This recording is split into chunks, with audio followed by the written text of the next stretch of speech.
Hello everybody, welcome back to the channel for a second video of Wednesday. This one is my top 5 tips of the month. You might be thinking, Rich, the month's already gone, or pretty much gone. But it's only 1 week of this new update that's been out, and especially there could be a lot more. Although there wasn't a Love is a Battle Realm, which was kind of sad. But we obviously got the stores and whatnot. But there's still some tips, and also there's some things that we should prepare for when it comes to future months and as well doing stuff.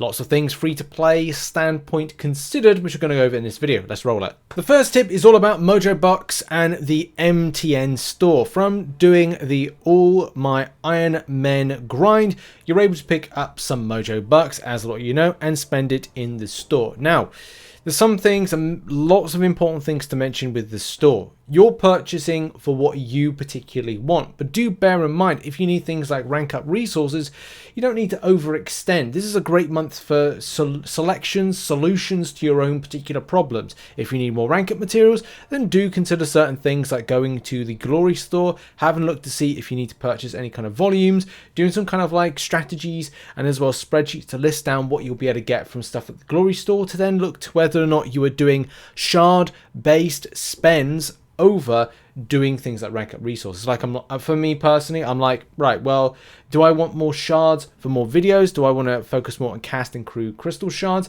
which is advisable, especially if you are those that are able to do the legendary difficulty and grab loads of bucks. You may thrust your amount of bucks into cast and crew crystal shards for cavalier purposes. When you're a lot lower down, it may be a case that cast and crew resources, cast and crew crystal shards don't entice you enough, and you maybe want to go a different route.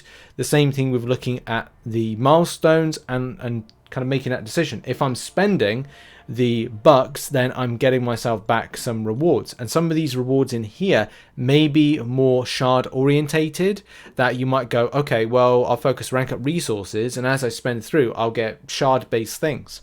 So do bear in mind these selectors, and do bear in mind some of the rank up resources like awakening gems and other things that could be of value. Balance your spend where you see fit, and especially if you need to do a rank up soon, and rank ups are going to be very important and actually going to be one of the things we're going to have to consider in a future tip in this video. And like I said with the previous tip, kind of going into this tip is all about focused on ranking up certain champions for Battlegrounds. If you've seen a lot of footage about Battlegrounds, then you'll know that it's going to be highly competitive, and especially having certain champions to interact with various different things like debuffs, like punishing things like throwing special attacks, power gain, having power control options, so many different things, even some really obscure champions, and how they indeed work around certain interactions. I mean, here's like a perfect example right here. This is what Cam put out on Twitter, like a link to this in the description down below, and it's a list of champions that he wants personally to rank up for Battlegrounds, and as well you can see different types of effectiveness, from Torch having some amazing pre-fight abilities as well as interaction and damage output, from Civil Warrior doing certain things, Yellow Jacket with punishing special attacks being thrown with a power sting, Void with not even kind of like having a touch on the enemy, Warlock with the extent of package of his immunities, interaction and debuffs and the viruses, Kingpin, which we know is an absolute freight train with dealing with most uncertain situations, and Hood and anything that's got any kind of like missed mechanic within it. You can really have a whole plethora of champions to interact with. So I think it's important to start thinking about now who to rank up for the particular game mode and who can be the most effective against it. And I would say go and check out other content creators and what they've done. I think I might try and get a Battlegrounds video out this weekend, but I do have a lot of things on personally, especially from the other company that I'm working with. So I kind of feel like it may not be possible this week to do, but I may do a video called something like who are the most effective champions to take on Battlegrounds, which I think would actually be quite a good idea. So look out for that video in the next couple of weeks. But because this content is not out for at least another month, especially from what the Battlegrounds information says, and it's going to be a beta in April, I think a lot of people will get that idea of like, well, right, okay, let's get an idea next month who I'm ranking up and saving up the resources, which is the most important thing we're trying to get to in this tip. Third tip, if you haven't seen it already, is a video that I posted a little while ago. I think it was actually on Monday, which was all about cast and crew crystal shards. This is something, as I said, it's a good opportunity if you're looking to, especially if you are anything that's legendary or kind of like Cavalier, Thronebreaker, and downwards. You can actually pick up a large amount of those Cav Crystal Shards, especially because this month they only cost 2,000 a piece. This is great, so look towards this as a good opportunity. So you can see on screen right now the Cav Crystal Shards are 2,000 a piece. So yes, if you do look to pick them up from the calendar will give you 18,750. That is a provisional number based on the fact that it actually overlaps, because there was, at the time of recording that video, like 28 days or something, and that doesn't really kind of factor into the 31 at the time that it's run. So it could be a case that you get like a chunk of it, or maybe a case that the calendar kind of like says on the forums it runs for 31 days. If you divide 31 by 7, then you don't get the correct kind of number there on a 7-day rotation. So take it with a pinch of salt, but let's kind of go with the fact that maybe you'll get 1,000, 17,000. So let's just go with that. Just gonna say you could potentially get 9, or you could get 8. But it's where it comes into buying the bundles that adds in a bit more, and you can look to like see getting up to upwards of 30 if you're Cavalier and Thronebreaker, 25 if you are uncollected. As I said, do bear in mind this could be changing, but you can get a good opportunity to have a lot of fun with these particular crystal shards. So it may be worth a cheeky buy on them. It may not be. As I said with the first tip, it's down to you and what you want to grab from this particular MTN store, which we've done a full video on. Check out on the channel.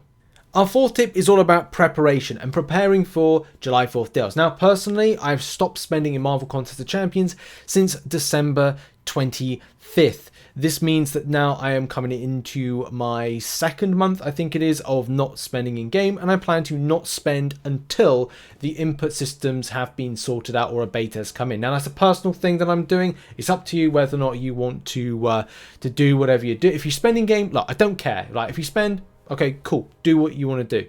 I personally am not spending at the moment until those input systems have been improved or the beta has come in and we've seen some drastic improvements to the game. But we need to grab units, okay? And I am focused on grabbing through non-spending means some ways of getting units. And we've got to prepare 5 months into the future until we get to the July 4th deals. Now, at the point of recording this video, it is 19 weeks and 138 days until we get July 4th deals. Now, here's the thing. When it comes to the amount of units you can get as a free-to-play player, depending on the extent of grind and when the July event comes in, you could be getting, and even though it says after 5 months, I kind of feel like more realistic it's after 4 months. This should be kind of like represented for, if you do normal, you get 150 units, heroic, master, uncollected, blah, blah, blah, 750 units a piece for that one, and calendar 500. If it's stripping down 500 extra units or more, then yes, it would make the totals very different. But let's just say, for hell's sake, that and here's the thing, it doesn't really, the thing that makes a difference is doing on a daily basis solo events. 25 units is mega when it kind of like adds up, and 138 days of solo events will give you 3,450 units. Added to some extra element of grind from here, and as well, if you were to be in an alliance, you get 7,100 units thereabouts, plus or minus 1,400 units if you're in an alliance, and based on doing 3-day alliance-based events. If you're a spender in the game, you'll probably be looking to get over 8,000 units based on the value you get from the Summoner Sigil and the test of whatever progression level you're in. So here's the thing. You can see that that's close to kind of the marker there. I would say plus or minus 7,000 for those that are non-spenders, and those that spend 8,000, just thereabouts 8,000. So, you know, that gives you an idea of how many units are that you can get. You can also put in an arena grind program that will pick you up some units. So yeah, I would recommend doing that. It's still not too late to get in. If you work hard between now and July 4th to get 10k units, and usually between 10k and 12k is enough to get you some really kind of good stuff, and it could be really special. But at the same time, if you want to do more of an extensive grind, that 18,000 unit threshold is normally kind of a good thing to grab, especially if you're looking to target the 6-star awakening gem, which is pretty spicy. It is. And a final tip is all about preparation, getting content done, and in particular, getting ready for Act 7.4. For a lot of players, you will be fine with where you're at. I mean, I've got ambitions, goals, and targets for this month. So when the new update comes in, which I think is something like the 12th of March, I want to say, or around about there, I have some ambition that I want to be able to 100% 7.3. It may be a little bit unrealistic, but at least to say if I've done 90% of it, I will be very, very happy. But that is going to be something down to a player perspective, and you're like, okay, right, well, I need to grab things like units. Maybe I'm not using them for Cyber Weekend or July 4th. Or I'm kind of using to grab the revives. And I would say, if you can, avoid using revives, because you could pick up 138 revives and 138 health potions if you're doing the solo events on a daily basis, and taking that particular stuff and putting it into your inventory. Yes, I do understand that we don't have a great inventory if you're a non-spender, like I'm currently a non-spender at the moment.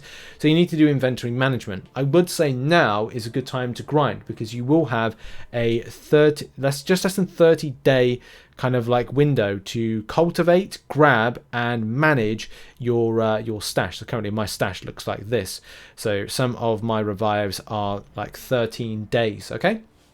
So it's important to mention, like, when you reach about now, you will have 13 days until the new update comes out, right? 13 days from now, let's just put that into Google. 13 days from today is going to be the 1st of March. So you're going to have to really think about, again, inventory management and preparing for content. So I probably would say that grinding out for revives and health potions, so they don't expire from your stash, should be around about the 28th of February. So yeah, 28th of February, look to do that grind for things like your health potions and revives. So like 28th of February, go out and repeat some older content, and as well focus on those solo events. If you're doing some content like permanent content, then yeah, you can use those revives, but it may be best to go, look, 28th, I'm going to save up some energy refills.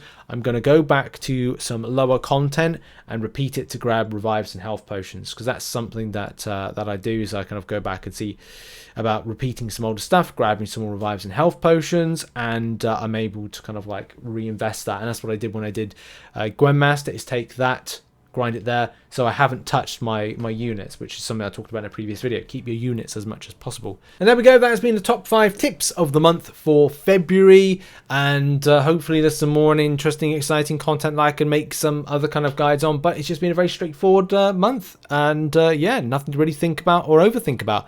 But still, there's some stuff in the future we should think about, like a new content and future things at Battlegrounds and stuff like that. Anyway, thanks everybody for watching, and I'll see you very soon. Bye bye.